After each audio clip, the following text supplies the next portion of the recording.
Thomas Joseph Odyambo Mboya, August 15, 1930 to July 5, 1969, was a Kenyan trade unionist, educator, Pan-Africanist, author, independence activist, and statesman. He was one of the founding fathers of the Republic of Kenya. He led the negotiations for independence at the Lancaster House Conferences and was instrumental in the formation of Kenya's Independence Party, the Kenya African National Union, KANU, where he served as its first Secretary General.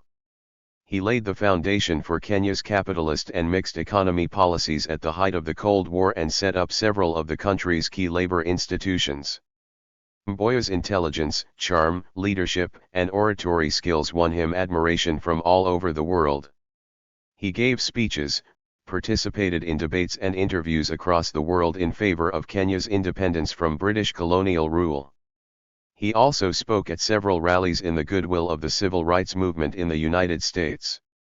In 1958, at the age of 28, Mboya was elected conference chairman at the All-African People's Conference convened by Kwame Nkrumah of Ghana. He helped build the trade union movement in Kenya, Uganda, and Tanzania, as well as across Africa. He also served as the Africa representative to the International Confederation of Free Trade Unions, ICFTU. In 1959, Mboya called a conference in Lagos, Nigeria, to form the first All-Africa ICFTU labor organization. Mboya worked with both John F. Kennedy and Martin Luther King Jr. to create educational opportunities for African students, an effort that resulted in the Kennedy airlifts of the 1960s enabling East African students to study at American colleges. Notable beneficiaries of this airlift include Wangari Maathai. In 1960, Mboya was the first Kenyan to be featured on the front page cover of Time magazine in a painting by Bernard Safran. His parents Leonardos Ndiaye and Marcella Onyango were from the Luo ethnic group of Kenya, both of whom were low-income sisal cutters working on the colonial farm of Sir William Northrop Macmillan, at today's Juja Farm area. Thomas, Tom, Joseph Odyambo Mboya was born at this colonial sisal farm on August 15, 1930, near the town of Thika, in what was called the White Highlands of Kenya. Mboya's father Leonard Ndiaye was later promoted as an overseer at this sisal plantation and worked for 25 years. Eventually Leonard and Marcella had 7 children, 5 sons and 2 daughters. When Mboya was 9 years old, his father sent him to a mission school in Kamba region. Mboya was educated at various Catholic mission schools. In 1942, he joined St. Mary's School Yala, a Catholic secondary school in Yala, located in Nyanza province where Mboya began his education in English and history. In 1946, he attended the Holy Ghost College, later Mangu High School, where he passed well enough to proceed to do his Cambridge School certificate. In 1948, Mboya joined the Royal Sanitary Institute's Medical Training School for Sanitary Inspectors at Nairobi, qualifying as an inspector in 1950. He also enrolled in a certificate course in economics at Efficiency Correspondence College of South Africa. In 1955, he received a scholarship from the Trades Union Congress to attend Ruskin College, where he studied industrial management. After his graduation in 1956, he returned to Kenya and joined politics at a time when the British colonial authorities were gradually suppressing the Mau Mau rebellion spearheaded by the Kenya Land and Freedom Army. Mboya's political life started immediately after he was employed at Nairobi City Council as a sanitary inspector in 1950. During his stint at Nairobi City Council, Mboya was elected as African Staff Association's president and immediately embarked on molding the association into a trade union named the Kenya Local Government Workers Union. This made his employer suspicious, but he resigned from his position before he could be laid off. He was, however, able to continue working for the Kenya Labour Workers Union as Secretary General before embarking on his studies in Britain. In 1953, during the Mau Mau War for Independence, Jomo Kenyatta and other leaders of the Independence Party, Kenya African Union, KAU, were arrested. They asked Mboya to lead the KAU and continue the struggle. However, the government banned the KAU. Mboya then turned to use the trade unions as a platform to fight for independence. He was elected as Secretary General of the Kenya Federation of Labour, KFL, the umbrella body for trade unions in Kenya. In that role, Mboya gave speeches in London and Washington, D.C. opposing British colonial rule in Kenya. He also organized several strikes seeking better working conditions for African workers. At that point, the colonial government nearly closed down the labor movement in the effort to suppress his activities.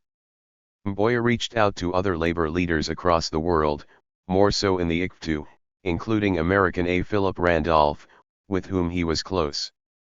Mboya raised funds to build a headquarters for the KFL. In 1956, after Mboya had returned from the United Kingdom, the colonial government allowed black Africans to run for office and serve in the Legislative Assembly. Tom Mboya was elected from Nairobi. He was elected Secretary of the African Caucus, called African Elected Members Organization, AEMO, and continued a campaign for independence, as well as seeking freedom for Jomo Kenyatta and other political prisoners. He used his incredible diplomacy skills to get support for the independence movement from foreign countries. In 1957, he became dissatisfied with the low number of African leaders, only 8 out of 50 at the time, in the Legislative Council and decided to form his party, the Nairobi People's Convention Party. At that time, Mboya developed a close relationship with Kwame Nkrumah of Ghana who, like Mboya, was a Pan-Africanist. In 1958, during the All-African People's Conference in Ghana, convened by Kwame Nkrumah, Mboya was elected as the conference chairman at the age of 28. In 1959, Mboya along with the African American Students Foundation in the United States organized the Airlift Africa Project, through which 81 Kenyan students were flown to the U.S. to study at U.S. universities. Barack Obama's father, Barack Obama Sr., was a friend of Mboya's and a fellow Lugo who received a scholarship through the AASF and occasional grants for books and expenses. Barack Obama Sr. was not on the first airlift plane in 1959, because he was headed for Hawaii, not the continental U.S. In 1960, the Kennedy Foundation agreed to underwrite the airlift, after Mboya visited Senator Jack Kennedy to ask for assistance, and Airlift Africa was extended to Uganda, Tanganyika, and Zanzibar, now Tanzania, Northern Rhodesia, now Zambia, Southern Rhodesia, now Zimbabwe, and Nyasaland, now Malawi.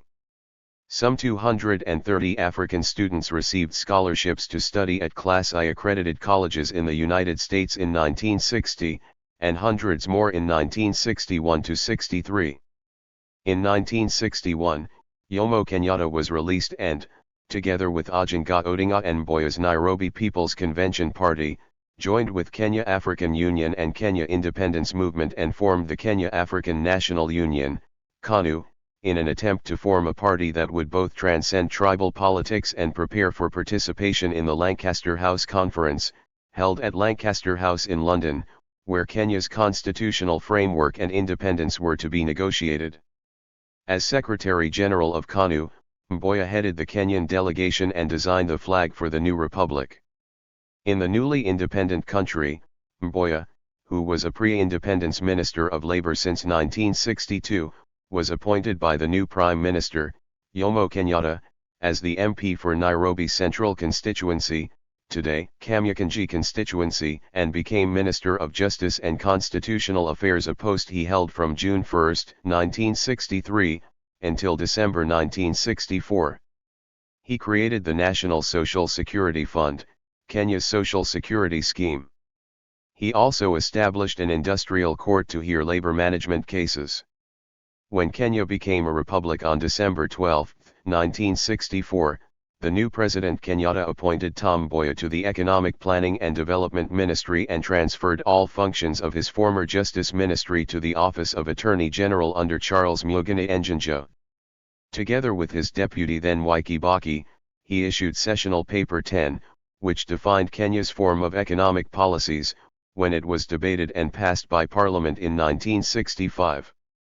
Mboya presented the sessional paper number 10 for debate in Parliament in April 1965, covering the period of 1964 to 1970 under the title African Socialism and its Application to Planning in Kenya.